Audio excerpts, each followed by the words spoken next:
Hello বন্ধুরা, আজ আমি একেবারে সিম্পল নিরামিষ কিন্তু ভীষণ টেস্টি একটি রেসিপি নিয়ে এসেছি, যেটি হলো আলু পোস্ত।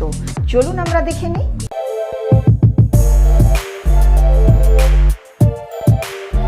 আমি এখানে আন্দাজ অনুযায়ী একটু সরষের তেল দিয়ে দিচ্ছি, আপনারা যেমন ইউজ করতে চান তেমনই দেবেন। এবার আমি এতে একটু গোটা জিরে দিয়ে দিচ্ছি, আর একটুখানি পাঁচফোড়ন দিয়ে দিচ্ছি, আর দিয়ে দিচ্ছি দুটো কাঁচা লঙ্কা ফাটিয়ে। এখানে আমি দুটো বড় সাইজের আলু ছোট ছোট করে কেটে নিয়েছিলাম, ওটা এখন দিয়ে দিচ্ছি।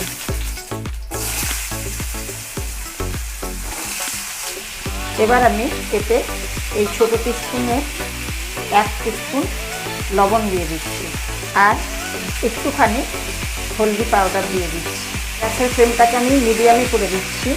এখন আমি 2-3 মিনিটের জন্য ঢাকা দিয়ে দিচ্ছি। 2-3 মিনিট হয়ে গেছে, আমি ঢাকাটা খুলে নিচ্ছি। এর মাঝে আমি 2-1 ঢাকাটা খুলে নেড়ে দিয়েছি।